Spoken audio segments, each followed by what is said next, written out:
So question number 23 says, you are the management accountant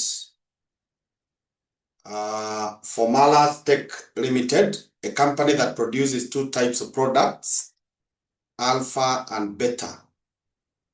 The company wants to understand the cost structure and profitability of both products, as well as their break-even points based on the following data for the month of July 2025. We have the selling price in shillings, variable cost per unit, fixed costs, and units sold. Now prepare a contribution margin statement and net profit for each product.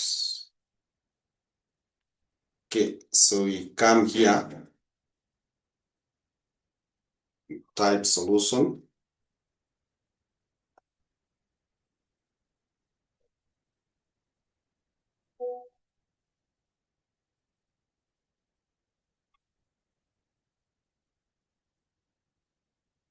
So we can call it income statement.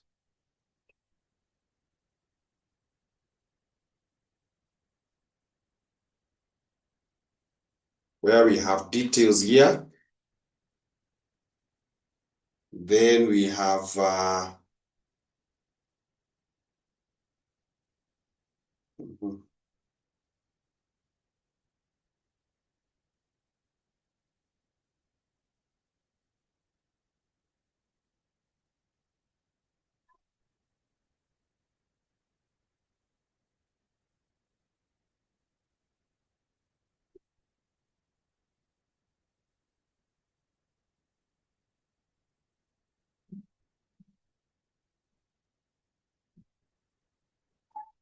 we have product alpha.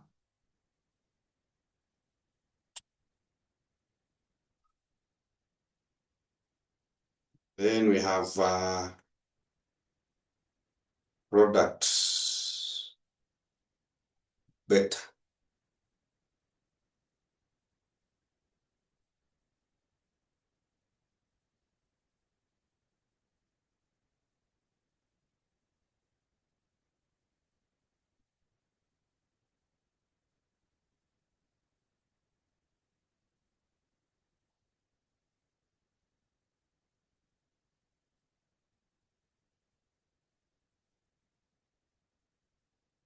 Beta. So this one, I can merge it.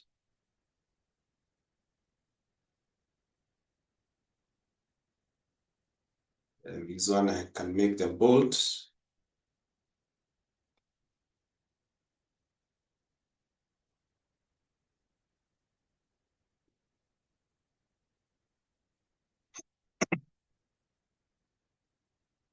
So we start with the selling price.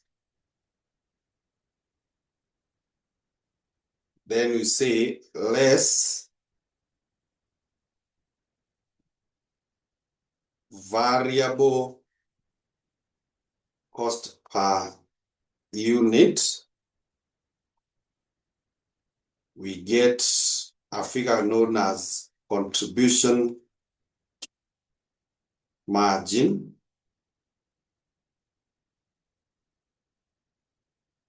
Let total units sold, get total contribution. We less fixed costs. We get total net profit, or we just get net profit. Actually put borders.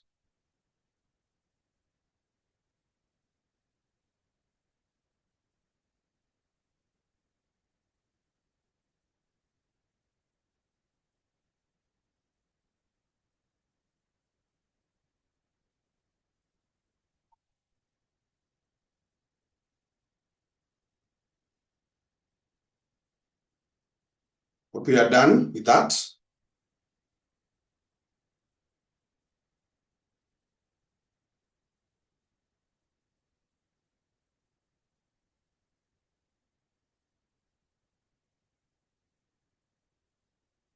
So if you are done, the selling price we just pick from the figures given here. This one, 700. This one.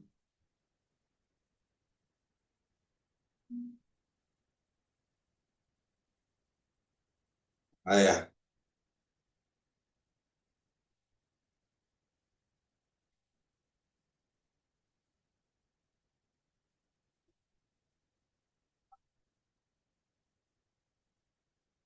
Variable costs equals, it is already given here, this one. And here it is this one. So the contribution margin is given as the selling price minus the variable cost. So press enter and send me the figure.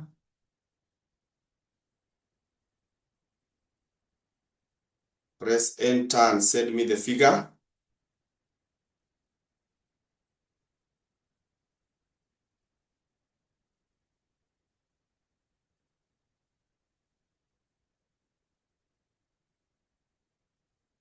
Send me the figure.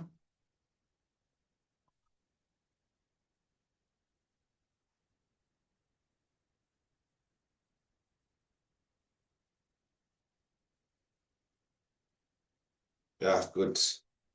Yeah. So actually this one we can make it bold because as a result, even this one, the net profit, we shall make it bold.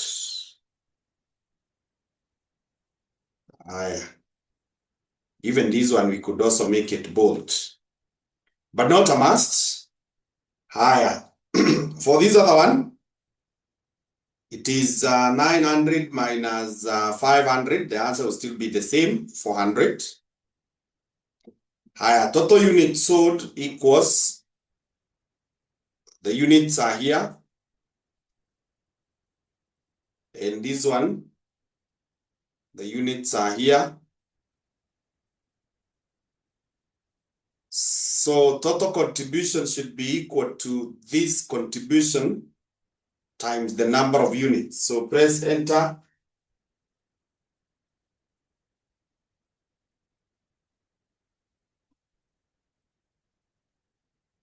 Give me the answer.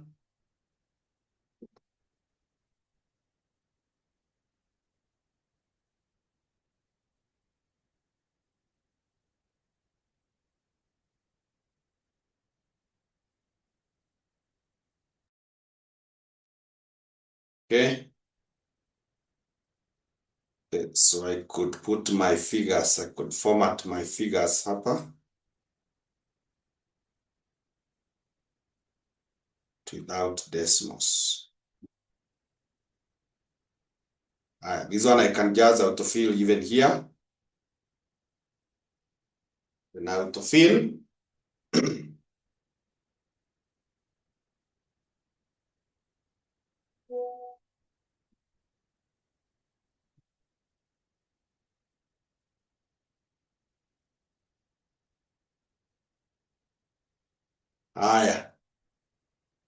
Fixed cost equals this one.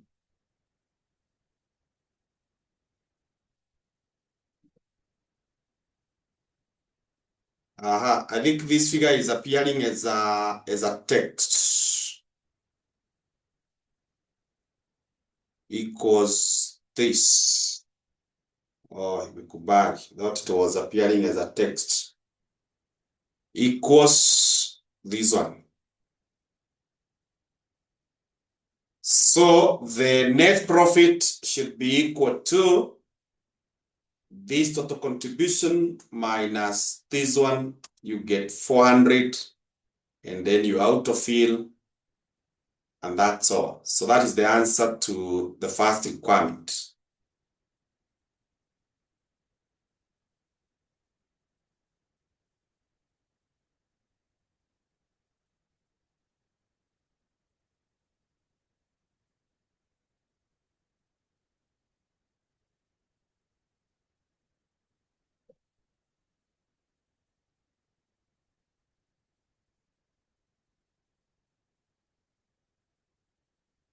think I could have put this way.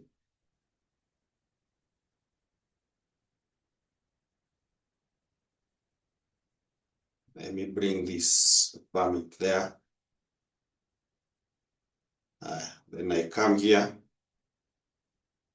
I bring this one there. I make it bold. So break-even point in units for both. Now, there are two approaches here. If you want to look at these products separately, if you're looking at them separately,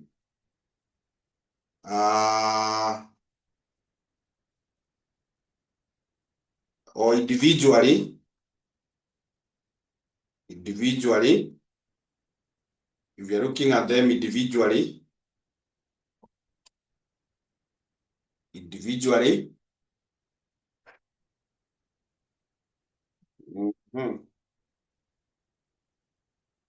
we could begin by writing the formula. Break-even point in units, break-even point in units is equal to fixed costs you divide by contribution margin. Contribution margin. Higher. Break-even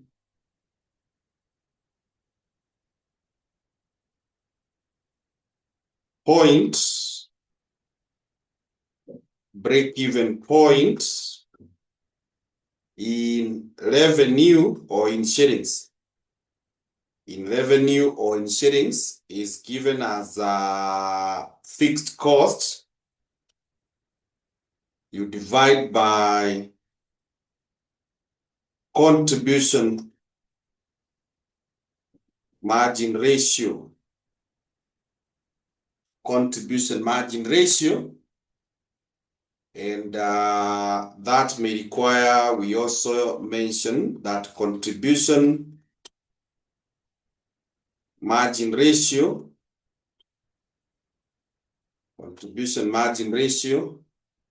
is given as contribution margin you divide by selling price. You divide by selling price. Although remember, I keep on telling you these formulas, it's not a must you write. As long as you know them, you can just go straight and apply. Just like here, now here we never wrote about contribution margin. But anyone looking at our formula here, or rather at our answer here, they can see we got the selling price, we subtracted the variable cost. So you don't have to keep on writing these formulas in the main exam. Okay, you don't have to keep on writing that. Sasa, with that, I will proceed down here and have details. Actually, I can just copy here. I can paste here.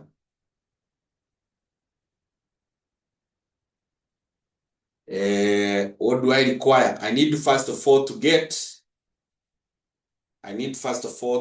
the contribution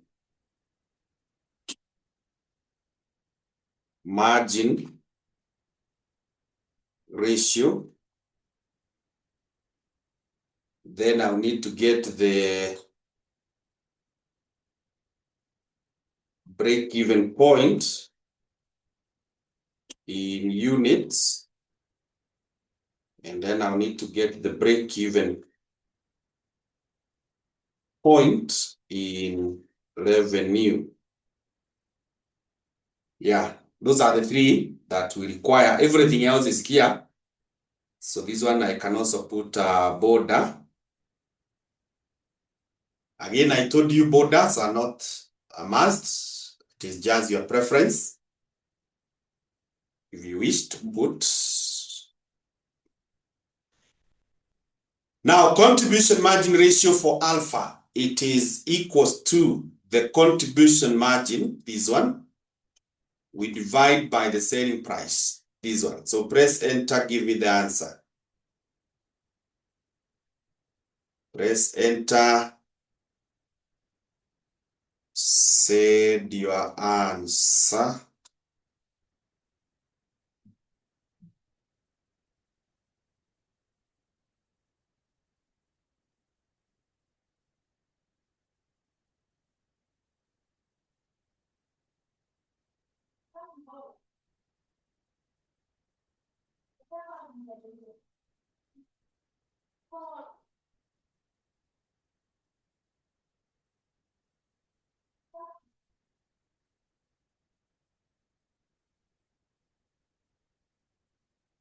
Send your answer.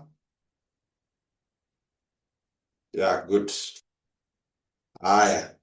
You can leave it as a decimal. You could express it as a percent if you wish. This one is this contribution margin here. You divide by the selling price here. So 444.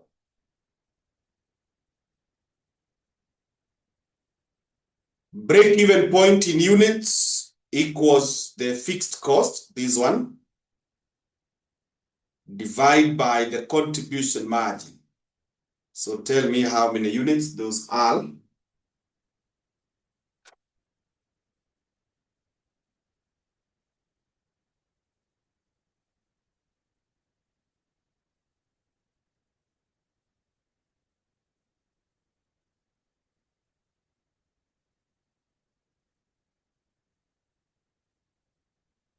Okay.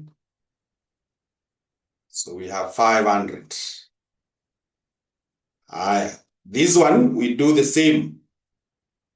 Actually, you could also autofill. If you autofilled, that would be the same.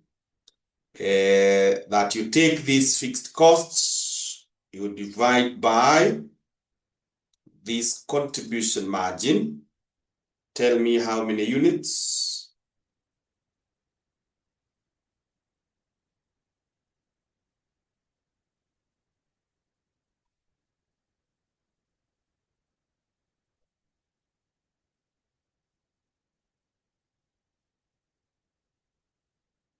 Yes, you can see 750.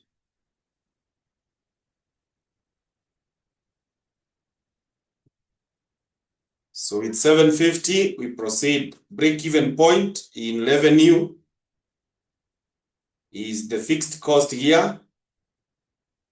You divide it by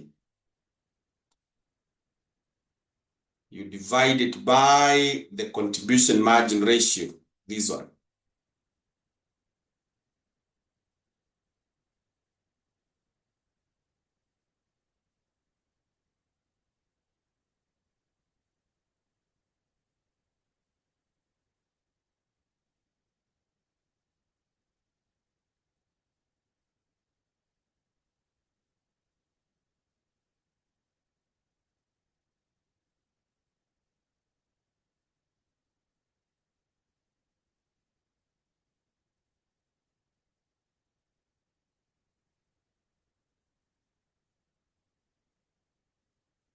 $350. Okay, we do the same here. Equals this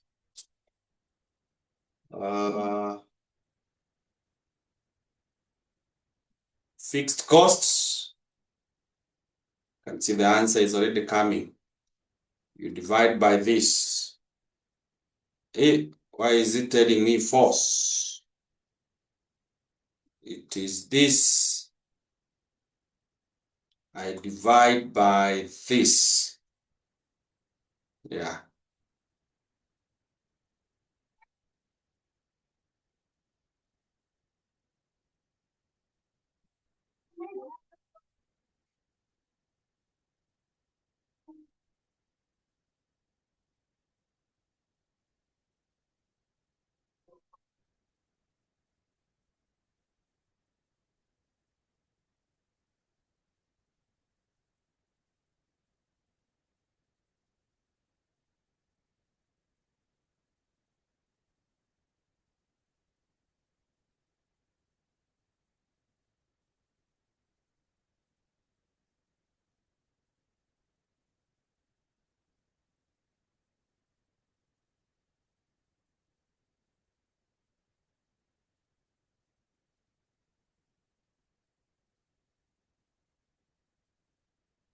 Okay.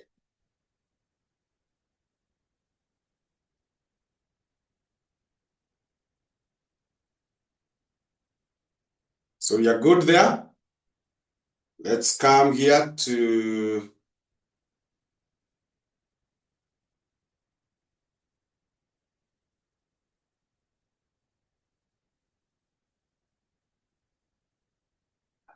I had said you could look at it in two ways. I had said you could look at it in two ways, combined. If they are combined, if they are combined, what we do, we use the weighted average contribution margin. So we use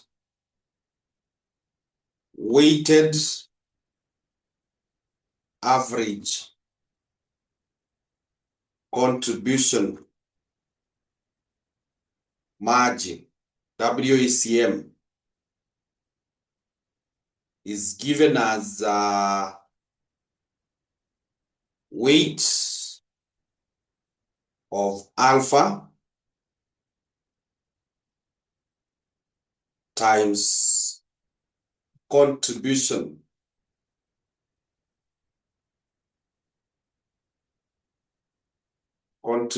margin of alpha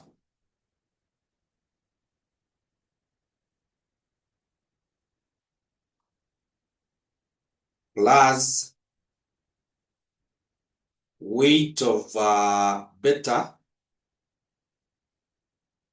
times contribution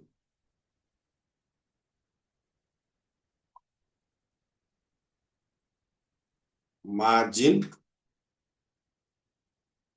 of beta. Yeah, that's the formula that we have. That's the formula that we have.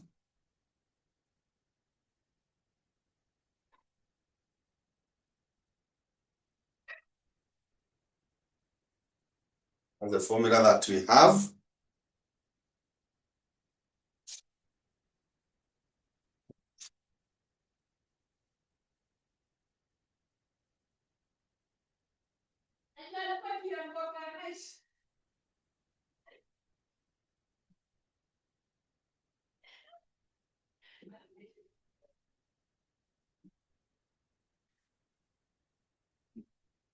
So now there is another formula that we use here. Let's copy this one, paste it here.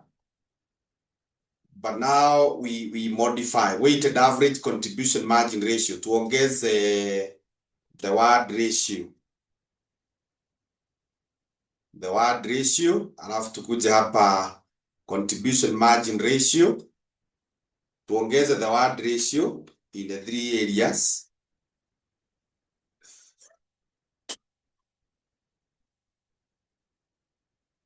Hapa.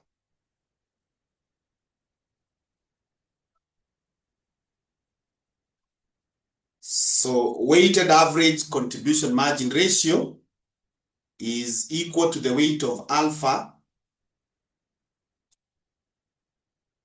times contribution margin ratio.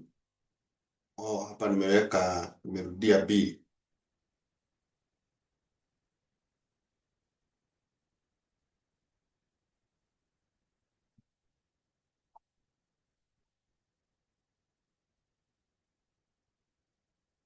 Yeah.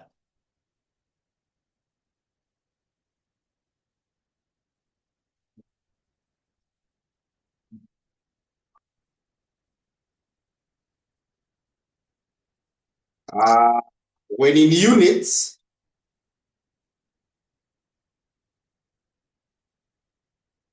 so when sales are in units, weights are given using units. So weights will be given as units.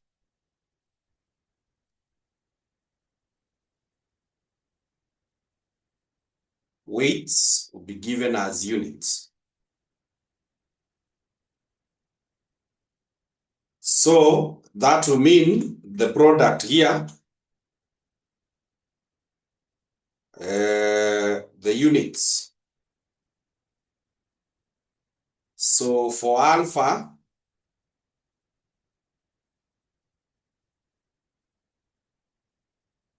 and then beta, and then total.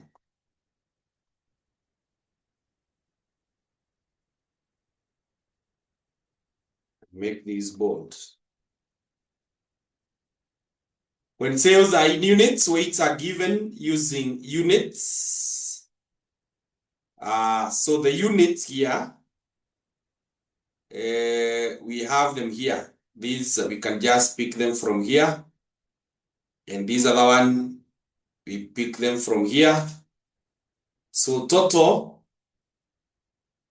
imeenda sana, staki huko.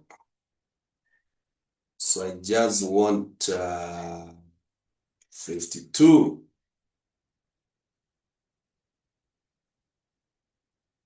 Oh, that's actually 53. Yeah. So we are adding those three, those two. Give me the total. Give me the total of those.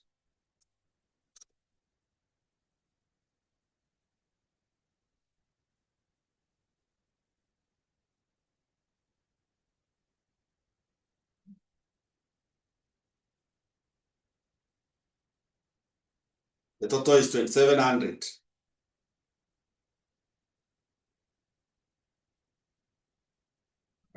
Vicky cell is formatted. Nasubua.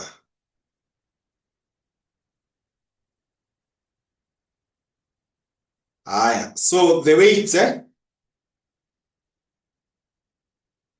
is how you get the weights.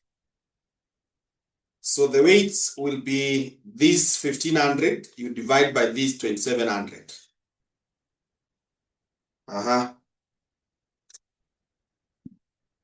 Niambie hiyo weight.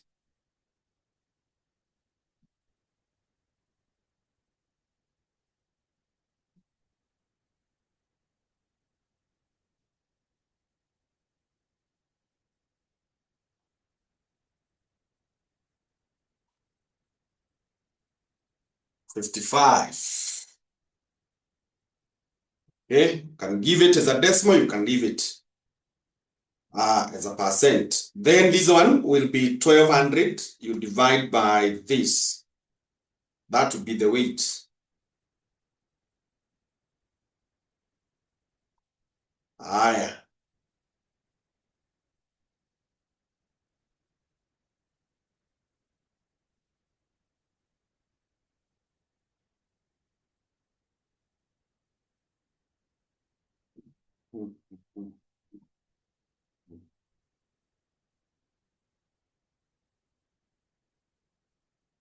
So break-even point,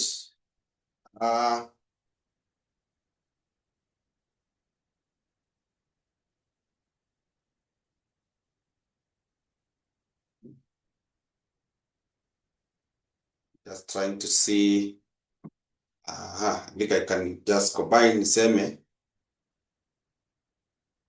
Break-even point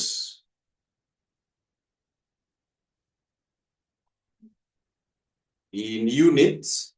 No, before I do this, I need now to come and get, I need to come and get, I can skip one line. I get the weighted average contribution margin. So I can get it here. I'm going to make it somewhere here. It will be equal to, according to this formula, the weight of alpha, this one, times the contribution margin of alpha, this one, plus the weight of beta, this one, times the contribution margin. So give me the answer.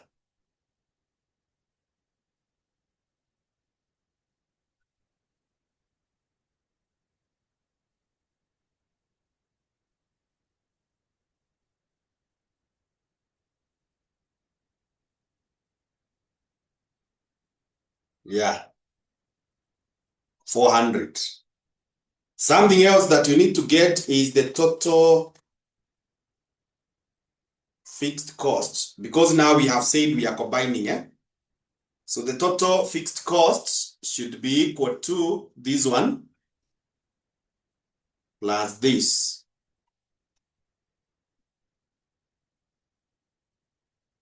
That way. So break-even point in units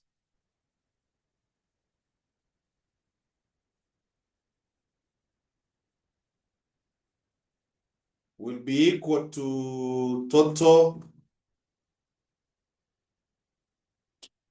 fixed costs. You divide by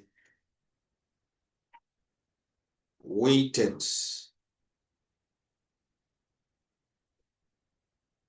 average contribution margin.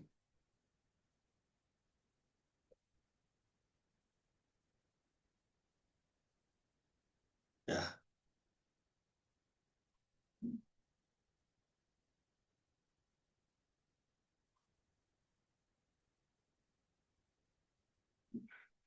So we just come here and say it is equals to this 500. You divide by this 400.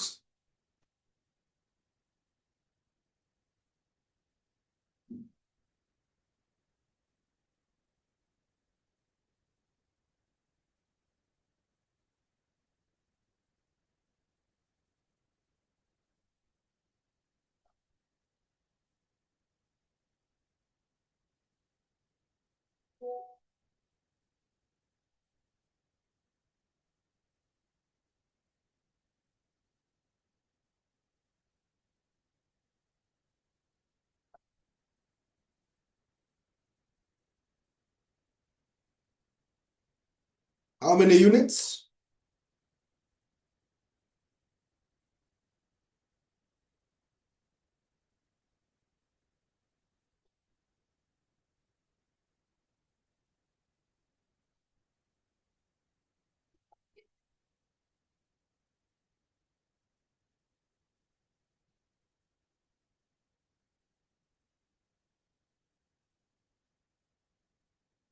$12.50. Yeah. Then we come here and say when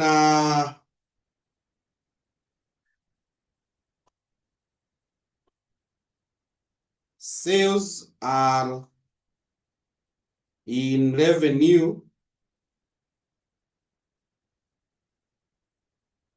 weights are given using revenues or using shillings. So I think this one we can copy up to here, the way they are. We copy, we paste here. Hii Excel iko namna gani? Equals this. Equals this. Yeah.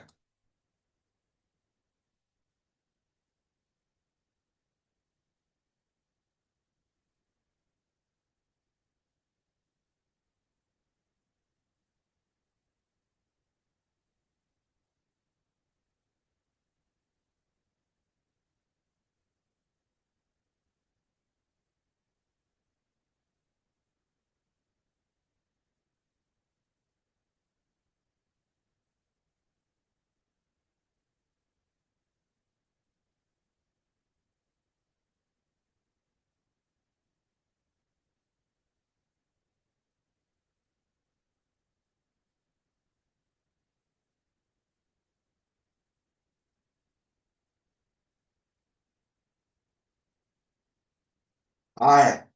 So the next thing is to bring the selling price here. And then revenue.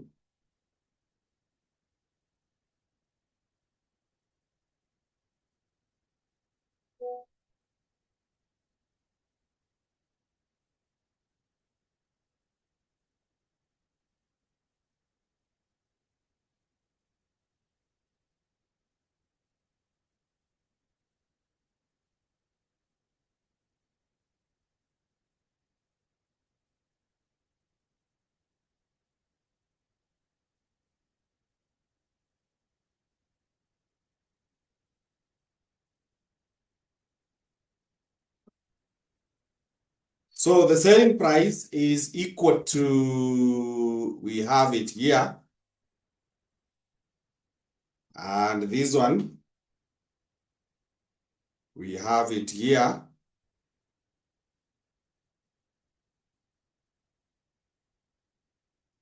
So what we do now is to multiply those or compute the revenues.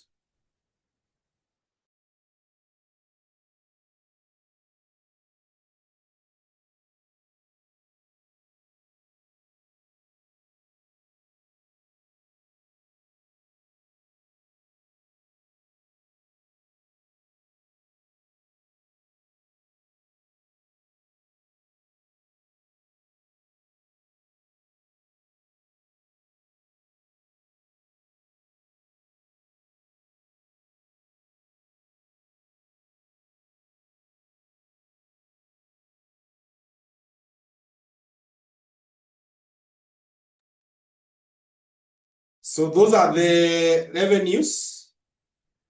I believe you have gotten the same. So we can now come here and get the weights.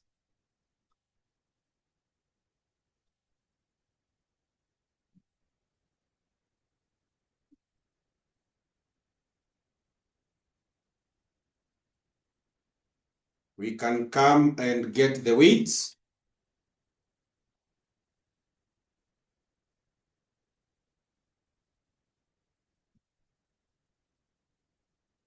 The weights. So we have said the weights are given in terms of the revenues. So this will be equal to this. You divide by the total. Tell me what percent or what decimal.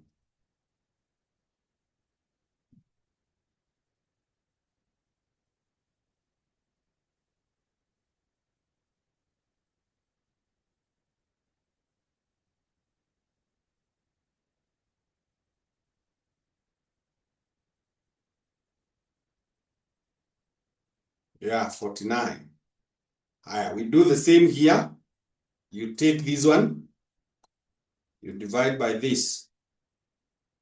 Yeah. And these weights should always add to 1. If you are to confirm, they should always add to 1. Though that is not necessary. They should always add to 1. Higher. So sasa, we need to come here and get the weighted average contribution margin ratio. Weighted average contribution margin ratio. So I can compute it here.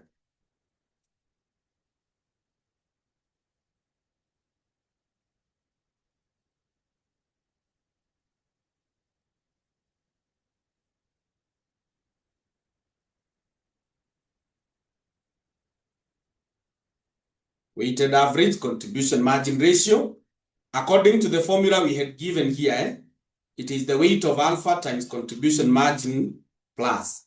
Higher. So nitasema equals, I take this weight of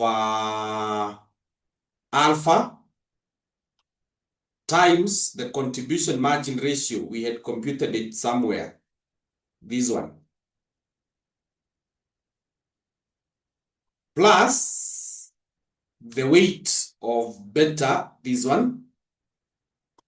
times this contribution margin ratio. So press enter.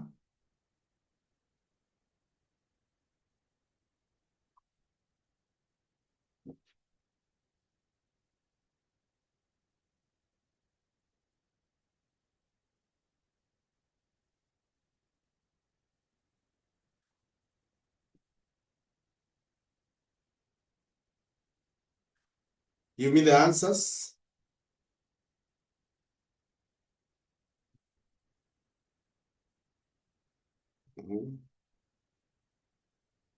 So Grain, compute yours again.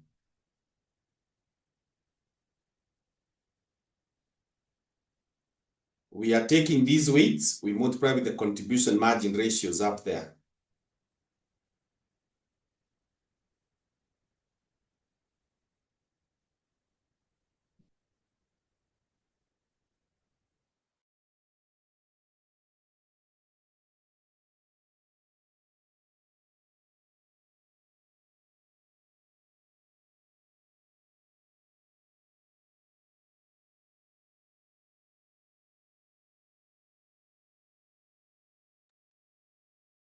So, I will have to stop at that point for a few minutes, near them total. So give me a few minutes, I'll be back.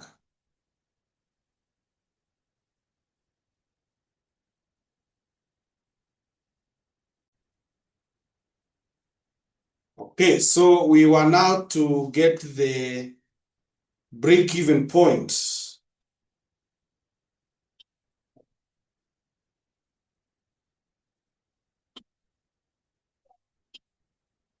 In shillings or in revenue, let me use the word they are using. In revenue, now this one is given as total fixed cost.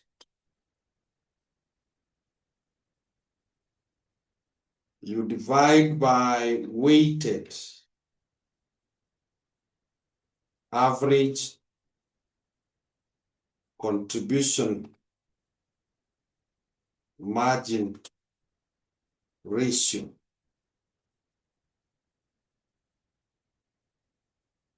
So we come here and get the total fixed cost. We had gotten it somewhere. Total fixed costs. Tulikuwa tumeiweka wapi? Or ndio hii, this one. This one. So that total fixed costs, you divide by the weighted average contribution margin ratio. So give me the answer.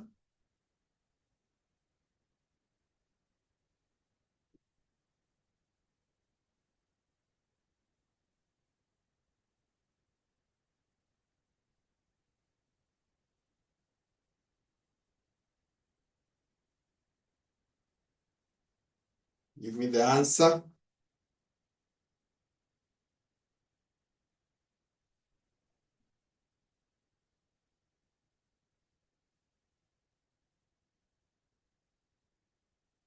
Yeah, good.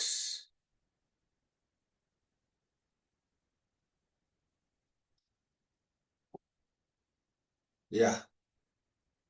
So this is the answer. So this one we can make it bold. It's what the examiner wanted. And even this one. So what I'm not very sure is whether the examiner wanted the candidate to do it individually, like we have done. You can see. So these are the answers if you are doing it individually. And if you are doing it combined,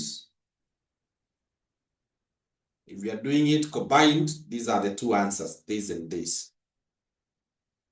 So my thinking would be in such, you can do the combined.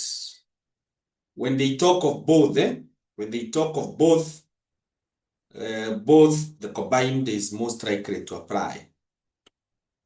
The combined is most likely to apply. Okay. Higher. Calculate the margin of safety in units and percentage for both products. So margin of safety, so utakuja tu hapa and we say, okay, so that is part C. So if we do the same, but we are using different weights, the same portfolio.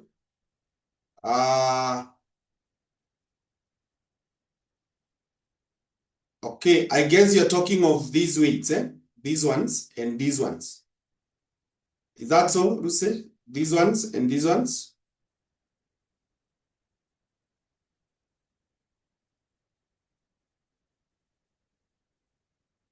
Yes, the reason is when sales are expressed in units, the weight must be in terms of units. The weight must be in terms of units. And when sales are expressed in shillings, the weight must also be in terms of shillings. Now, when I talk of expressed, I'm referring to the language that is used in a particular sector. For example, if you go to a school like Churcham and you asked about our sales, we will not tell you how much money we have collected as the fee, but we will tell you we have 2 students, we have 100 students, we have 10 students. So our language is in terms of units.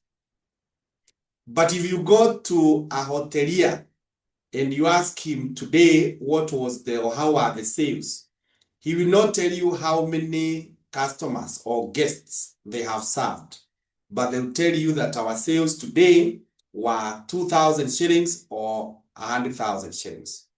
So it's simply a matter of language. But now when you're doing the computation, you must be keen on what you're using. Because if you are using the units, the weights must be in terms of units. If you are using revenue, it must be in terms of revenues. And you can see here, when we use units, alpha appears to be more weighty. Naona iko na 55. But tukitumia revenue, inarudi chini because its selling price ni kidogo, and we must appreciate that. So is that understood?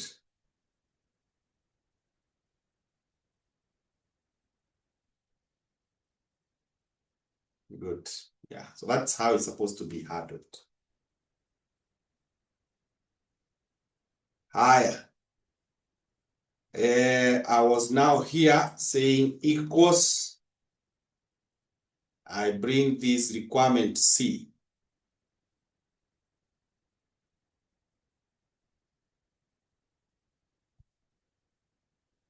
So margin of safety, how do we get it? Margin of safety is equal to total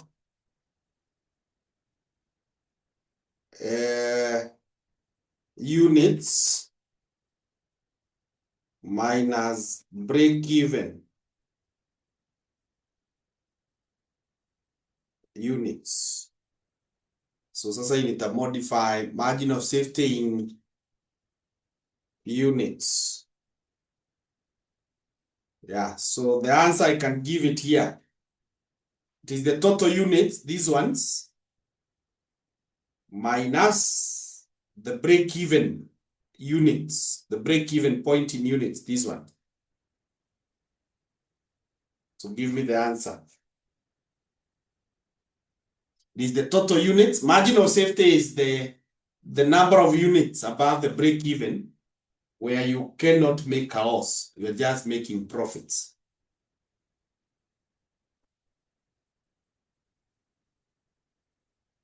Give me the answer.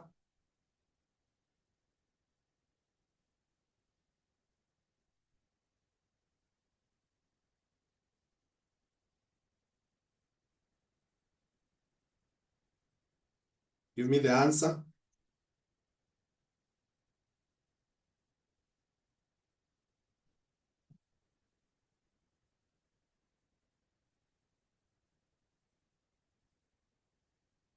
Yeah. Hey, David. It's 1450. It is this 2700 minus this one.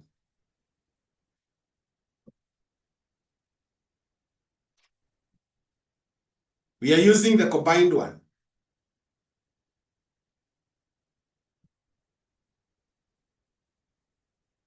We're using the combined one.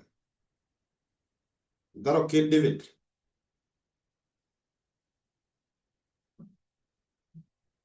Good. Higher. Margin of safety.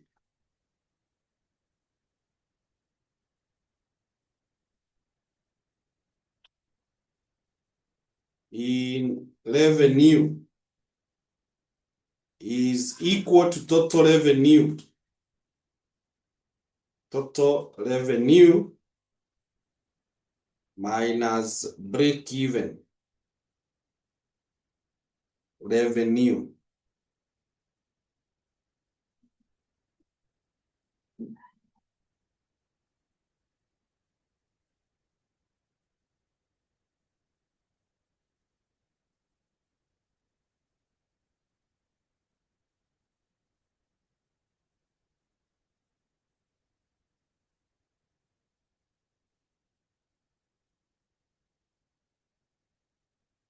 So this one, again, it is the total revenue. We already have the total revenue here. You minus this break-even.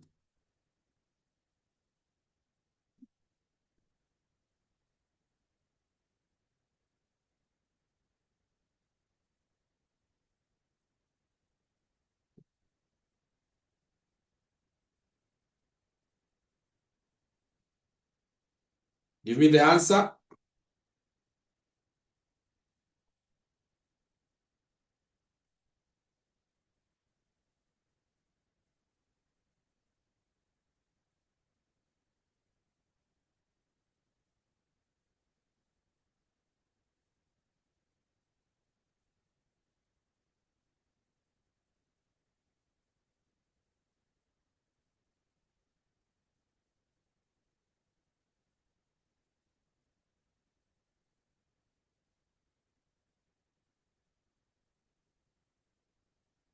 Okay. Part D.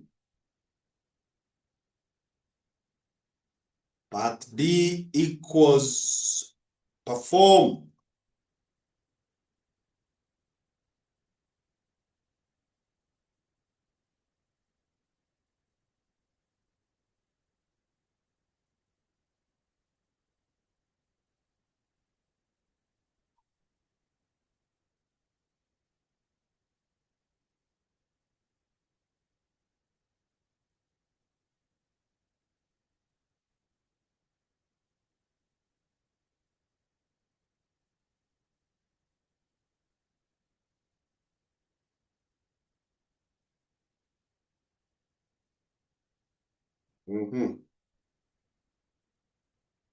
Perform a sensitivity analysis by calculating how a 10% favorable change in all product data other than fixed cost for both affects the contribution margin and the break-even point. Sasa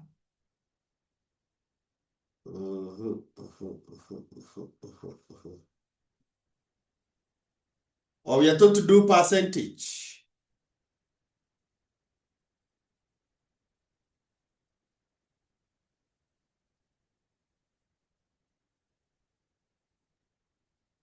We are told to do percentage. Then I just insert one line here. And I call this one details. Then here, need a gross figure.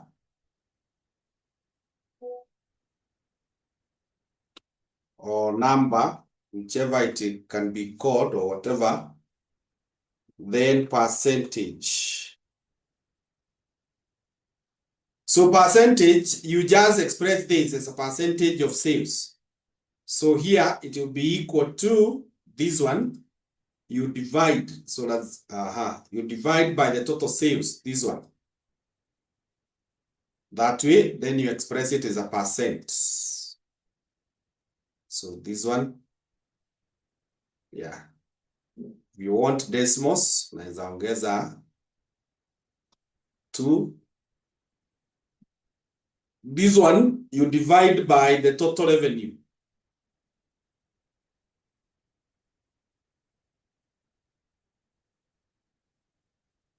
Zinatoshana, terms of percentages.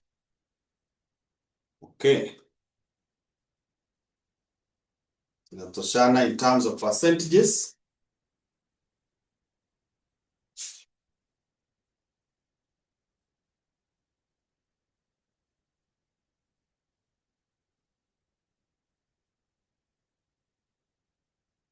So just a minute, I sign the registers.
Okay, so we are back. We are taught to do sensitivity analysis if we have 10% favorable change in all the product data other than the fixed costs. Okay. So we can have this. We can copy this one, eh?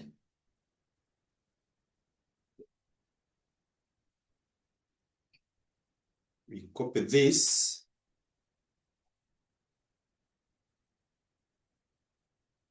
but we paste it here without the figures, without the formulas. You paste it as a value,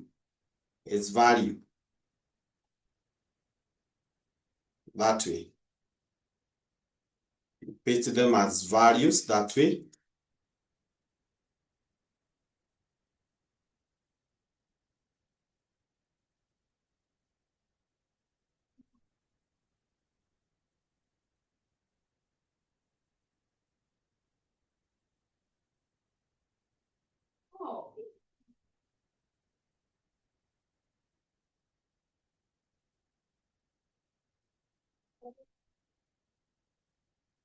Okay.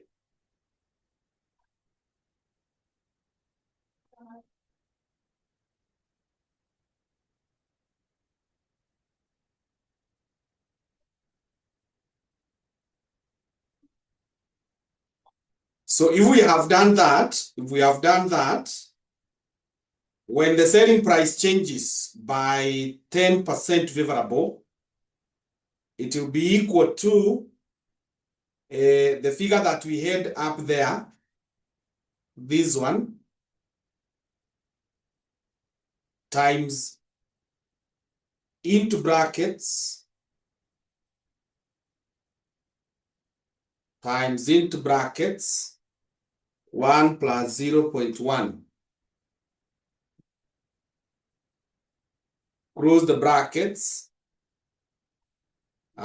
Press enter, tell me the figure. It is what?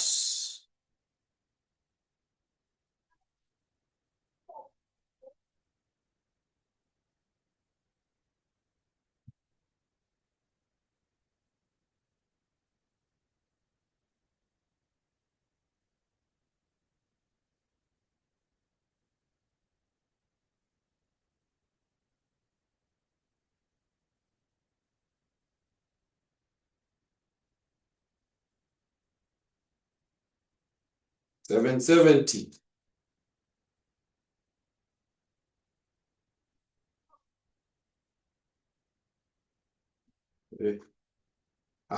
Then I come here, I do the same, equals this one. I multiply by 1.1, the same thing. I multiply by 1.1.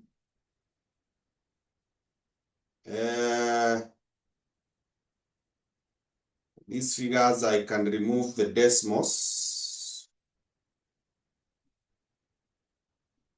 I can remove the decimals.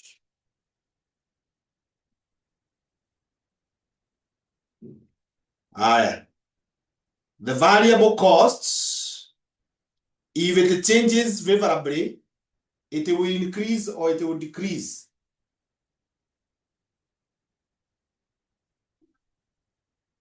Variable costs, it will decrease. Good. So if it will decrease, then it will be equal to this 300 here times 0.9. When you subtract 10, when you subtract 10,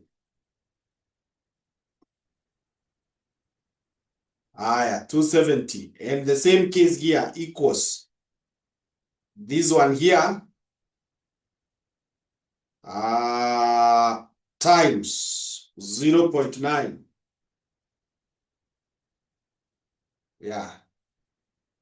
So we can now get the new contribution margins. The new contribution margins. So the contribution margin should be equal to this 770 minus this 270. Tell me what you get.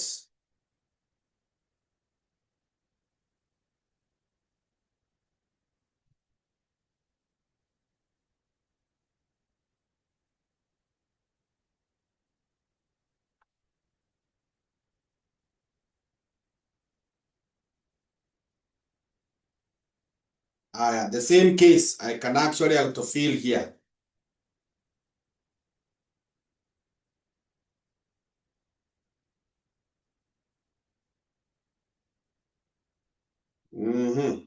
So they just wanted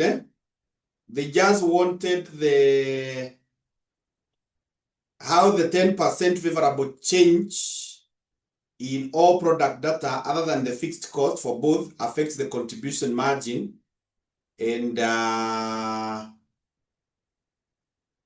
the break-even point. So I can come here and talk of the percentage change. These two lines, I can merge them. I merge them here. I give the percentage change.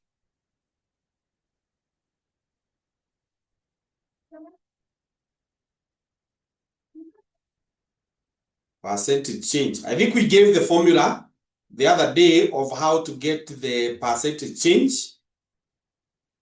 So the first thing that we are told to say how it changes is the contribution margin.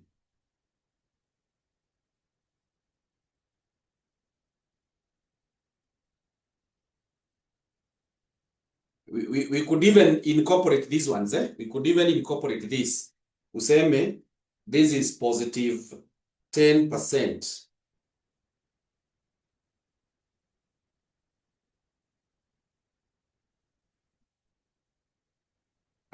This one also positive 10%.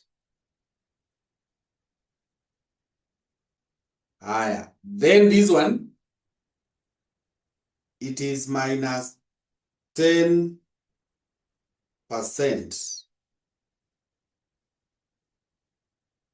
And this one is minus 10%.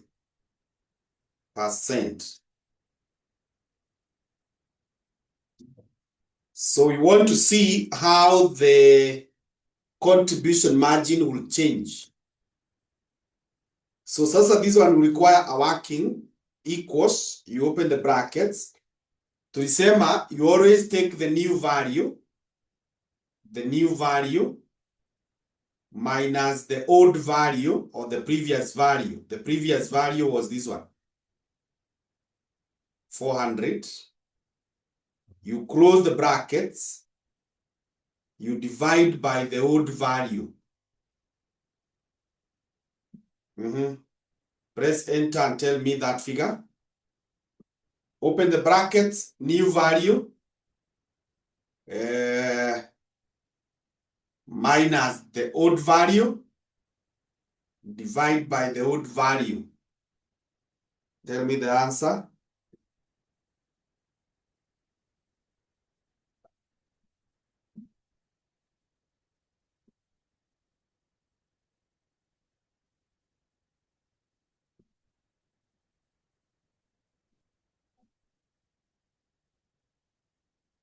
Yeah, 25%. So you can convert it into a percentage.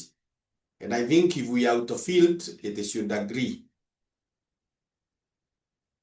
If we autofill, it is agreeing that it is this 81C. Yes, it's agreeing. So this one, we can make them bold.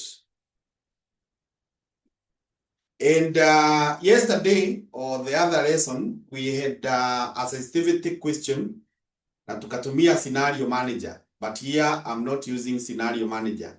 Scenario manager is best when you just want to know the change in one variable. The change in just one item. So kama ni just one item, scenario will be better. But if you have more than one, you just do the manual way. Let's do this one, this way. Higher. So I think we are together at that point. The units will also change. The units will also change by 10%. So when they change favorably, they increase or they decrease. When units change favorably, they increase or decrease.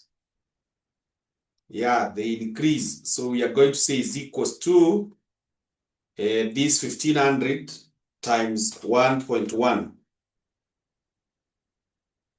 And I think we could also autofill. Yeah. If you autofill, that would be the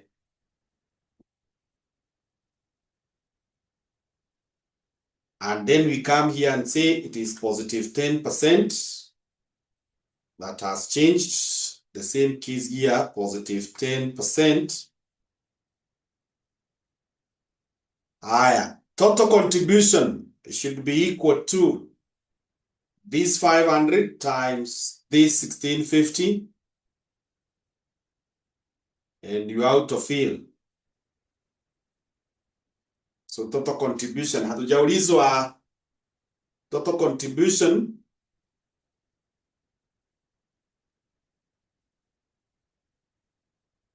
But we could still do it. The percentage change, no harm.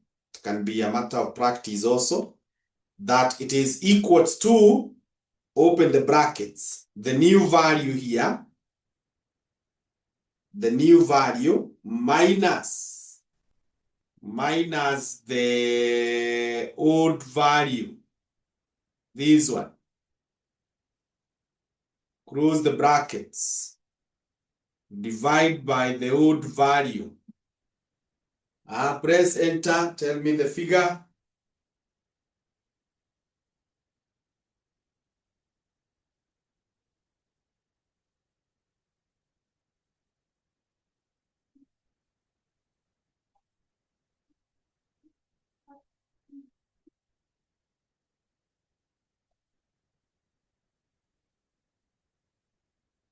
Tell me the figure.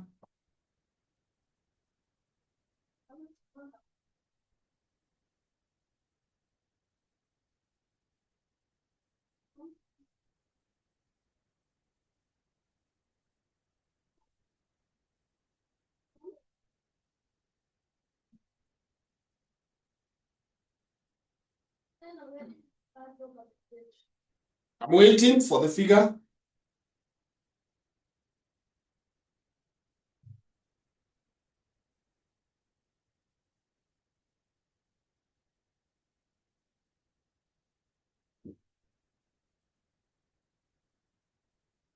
Yes, so if I make it percentage, I can increase the decimals. And then I autofill here. And I can make them bold. Yeah. So you can see they are changing to different rates. Higher fixed costs, we are told fixed costs would remain. Fixed costs to remain. So if fixed costs remain, then the net profit is equals to this minus this.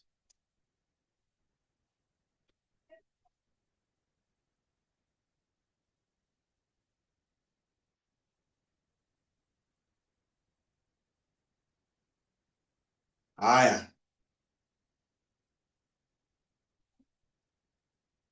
Net profit equals, open the brackets, this one minus what we had.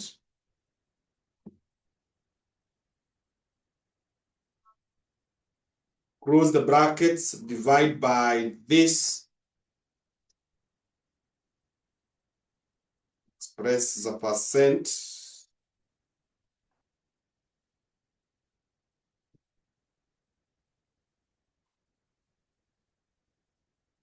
Yeah, but remember these others I've just computed for practice purposes. In the exam, you just confine yourself to what you are asked. They had asked for contribution margin and the break-even point. And the break-even point.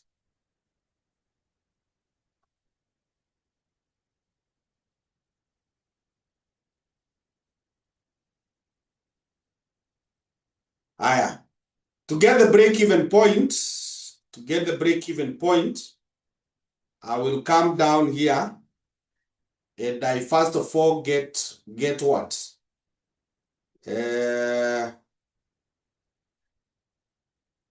I get, or I write when sales are in units. When sales are in units, now the first thing that I need to get is total units.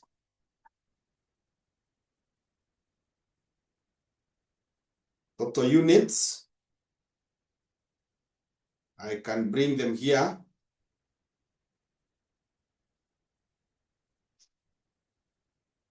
Ama nikuje niziweke hapa. Total units. So total units, but there is no harm hata ukiweka kwa any column, no problem. So total units will be this plus this. And make it bold. Higher. Weighted average contribution margin.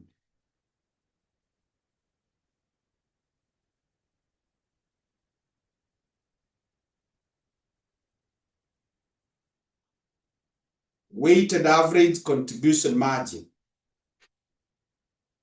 So hii sasa tutaenda tu straight. Weighted average contribution margin will be, open the brackets. You take these units, these ones, you divide by the total here. Close the brackets. That will be the weight of who? Of alpha. That will be the weight of alpha. This divided by the total here. Times the contribution margin, this one. Times the contribution margin. Then we say plus. Open the brackets. You take these units here. You take the units. You divide by the total here. Close the brackets. Times this contribution margin.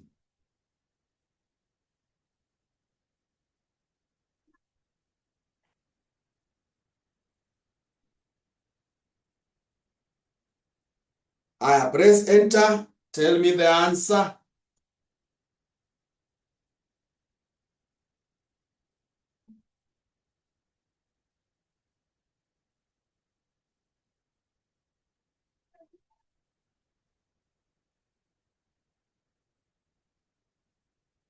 Yeah, good. Can see we have it. Yeah. So with that, what else do we require? We require the total fixed cost. Let me just compute it here, although we already had it somewhere. The total fixed cost, haikubadilika hii, lakini tunaweza ileta tu hapa. Cost us almost nothing. So this plus this. Total fixed cost. So break even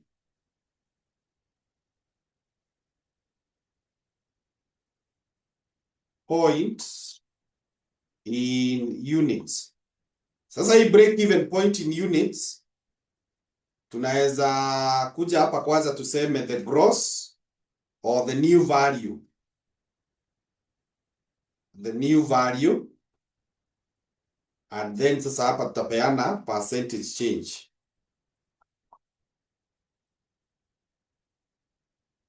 Percentage change.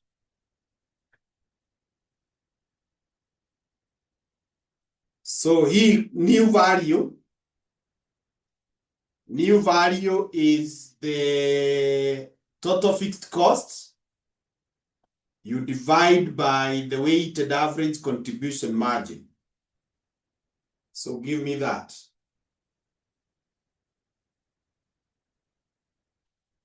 The new value, the break-even point.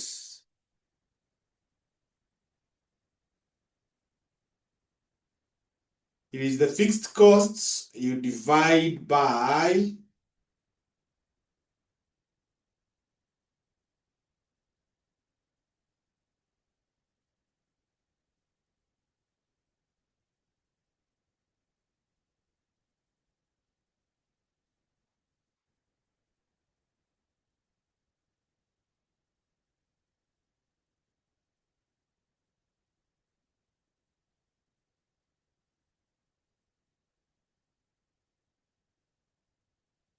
Let me get the answer.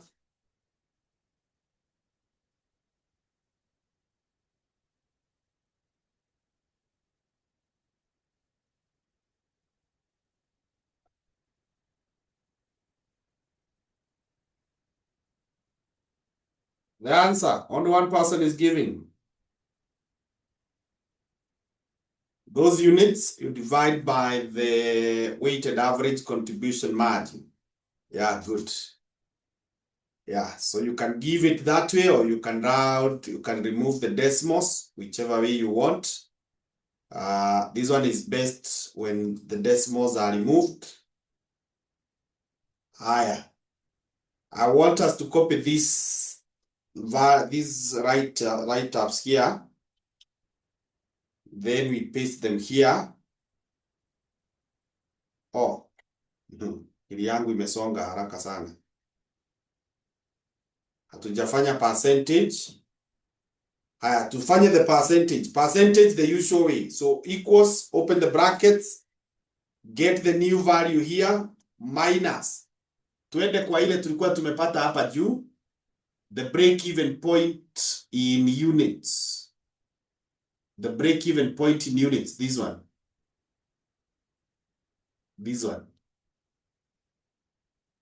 So we minus that.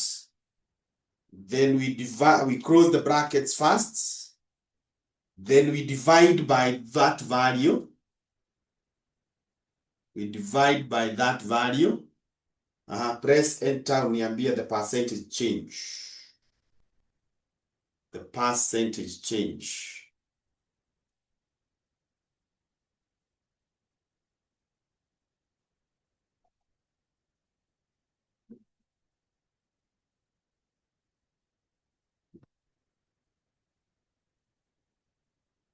Percentage change, yes. Can see one person. Someone else. Yeah, good. So this one is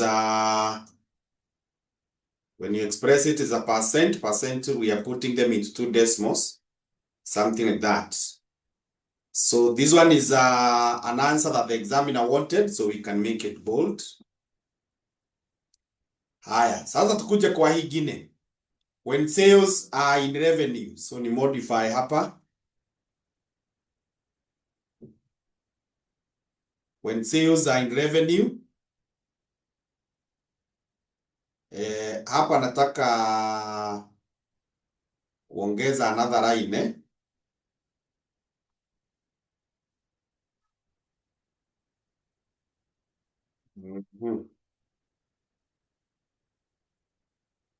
Ile line nataka ni ya kuweka contribution margin ratio. Contribution margin ratio. Contribution margin ratio. We can still use these columns the way they are, these ones for alpha and beta. So contribution margin ratio alpha, it is this contribution, this one. You divide by the selling price. This contribution, you divide by this selling price. Divide by the selling price. Can leave it that way. And then this one, you do the same.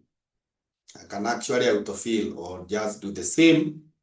I take this, I divide by this.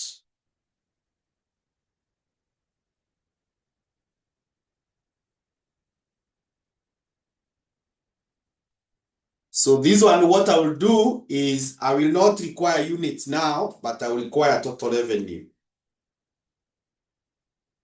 I will require total revenue, ndio nitaleta hapa sasa. Total revenue. So total revenue should be equal to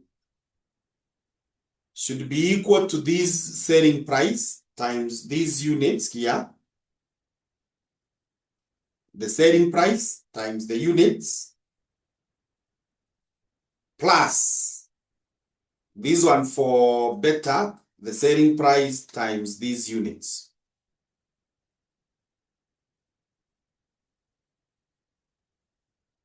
the selling price times the units.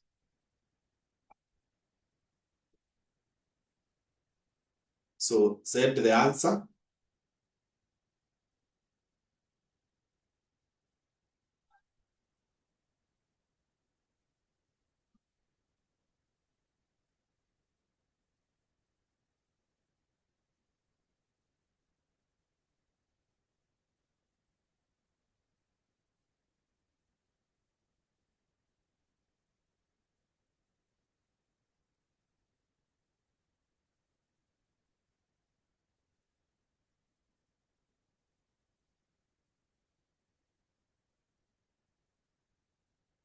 Contribution margin ratio, we are getting the contribution you divide by the selling price.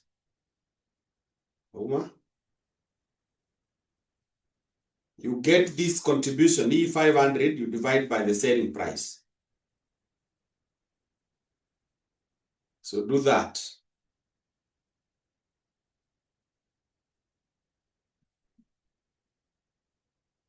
The same way we did up there, where we even wrote the formulas.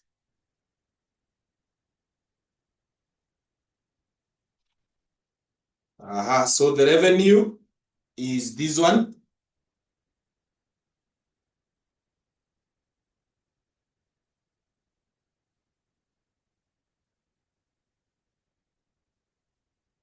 So have you gotten that, Oma?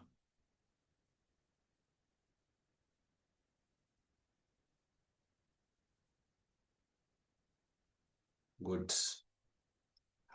So now we have the revenue here. So this is the one that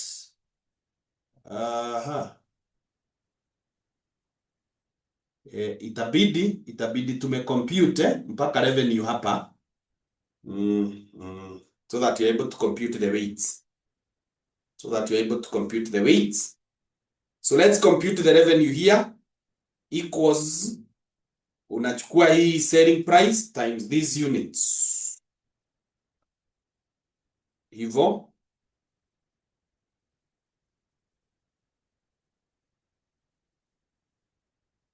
This revenue.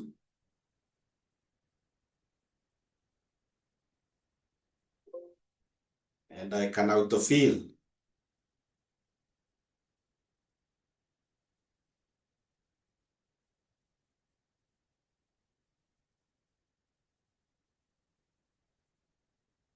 So with that now, I come here and I seek to get the weighted average contribution margin ratio. So niongeze the word ratio here. Niongeze the word ratio. It will be equals to, open the brackets. I take the revenue of the first. The revenue of the first divide by the total revenue. The revenue of the first, you divide by the total revenue. Close the brackets. That will give you the weight. That will give you the weight of the first product. That will give you the weight of the first product. Now say times this contribution margin ratio times that contribution margin ratio. Then you say plus. Open the brackets. Open the brackets. Take the revenue of the second. Take the revenue of the second product. You divide by the total revenue. The total revenue, close the brackets. Then you say times the margin ratio of the second. Press enter and give me the answer.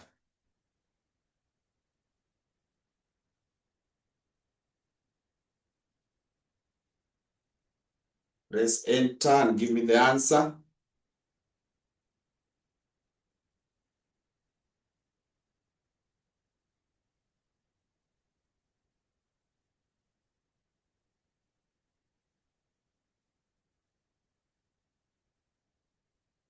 One person has given, the others.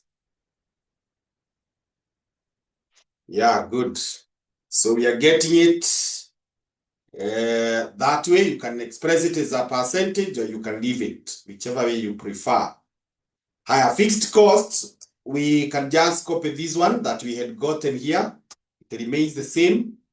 So break-even point in not now in units, but in revenue. In revenue.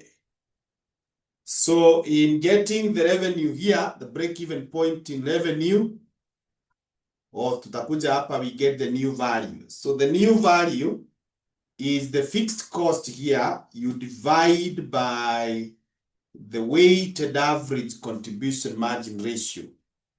It is the fixed costs you divide by the weighted average contribution margin ratio. Higher. So press enter, send me the answer.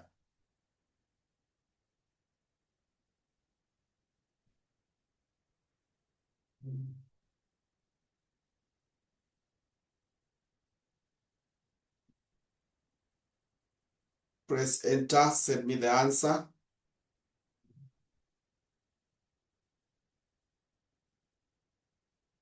Good.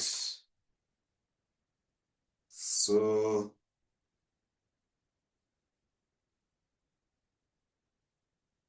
that is the answer.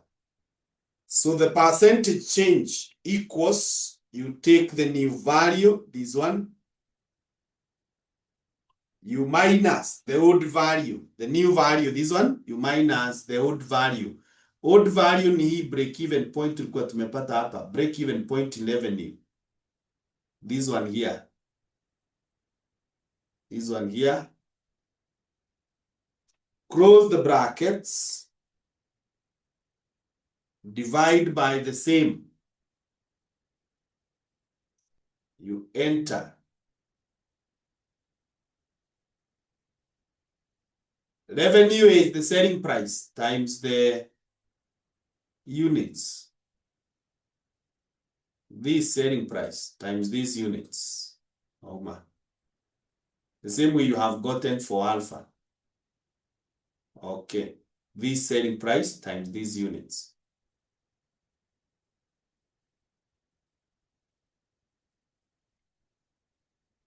So you multiply, you change this to percentage.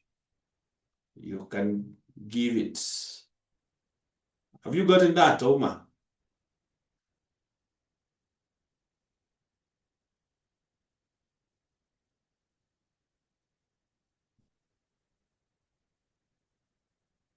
Okay. So this one is also an answer that the examiner wanted. So we can mark it. So I think we are done. We have answered the question fully. Yeah. Any question?